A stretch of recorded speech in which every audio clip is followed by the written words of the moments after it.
So hey guys, it's Ziant again, and as promised, I'm finally talking about map design in open world games. And I want to talk about two specific games that come from a specific genre of open world. Far Cry 2, the open world first-person shooter, and Skyrim, the open world RPG.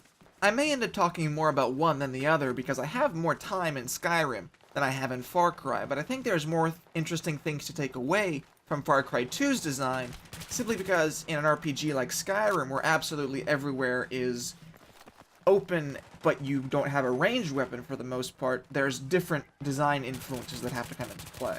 In particular, when you think about any open world design, you have to think about how a player is going to approach your encounter area, be that a checkpoint in Far Cry 2 or a giant's camp in Skyrim. And in Skyrim, when you can literally climb up the side of mountains on a horse, there are certain things that the developers don't account for, and other things that they have to, regardless of whether they think they're possible or not. So for example, in Skyrim, as a giant camp next to a mountain, Bethesda has to realize, and I know that they do, that a player is going to eventually attack that mountain camp from a mountain.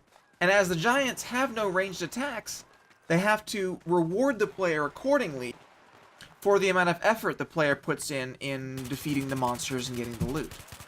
So in most cases, giant camps have some mammoth cheese, whatever the giant has on them, and maybe a few gold pieces and a potion. By that same token, a checkpoint in Far Cry 2 will have ammo, or explosives, or molotovs, or health, but never any more of the others than is absolutely necessary. The most obvious difference between Skyrim and Far Cry is that in Far Cry you have guns. And because the guns are hit scan, the bullets go instantly from gun to target. But because of the variety of guns, there are a variety of ways you can approach the situation. If you're a sniper in Battlefield or Call of Duty or whatever, there are sniper rifles that are one-hit kills to any part of the body, essentially. Or you could go in guns blazing with an AK-47, a Mini Uzi, and an RPK. Both of these approaches, and everything in between, the developer has to account for when creating both the reward and the challenge for a particular area. So a major dungeon in Skyrim might require multiple ways of playing the game. You might need some stealth, even if you're not trained in it. You might need some magic, and you are trained in it. And you might need some melee, and you're not bad, but you're not great. And this guy, he should have died. In Far Cry, if you're going into an encampment that is large, and there's tons of health, there's tons of ammo, and therefore tons of enemies, there is multiple ways that you will need to approach that situation. You will need to snipe with an AK-47. You will need to use a silenced MP5K to get in sneakily. You will need to either go on guns blazing but know when to retreat rather than just, coming with a giant machine gun and roll everything down.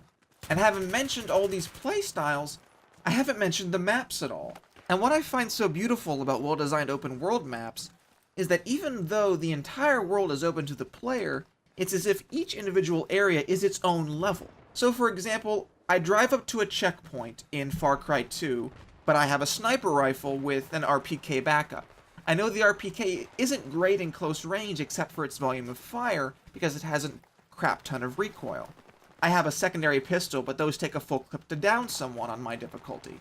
And so I want to thin the herd a little bit with my sniper rifle. But if you know anything about sniping, you know you need a safe, entrenched position. Because unlike in Call of Duty sniping, or some Battlefield sniping, you can't just run around hip-firing all over the place. In fact, Far Cry 2's sniping mechanics are fairly good, even though they are hit-scan. Hip-fire is effectively worthless, the scope-in times are slow, and they're generally not great to use on the run. So if you want to clean out an area without dealing much damage to yourself, you need a nice safe spot. Far Cry provides that. Maybe there's a little rock that you can camp up on that is, 50 meters from the site. Or maybe there are some bushes behind some trees that you can sort of just barely see through so that the enemies, while they can still fire back with laser-like accuracy, can't hit you. And with that, we're out of time. I thought I wasn't going to talk this long, so this will be a two-parter or a three-parter, as the case may be. Hope you guys enjoyed the video, and I'll see you in the next one.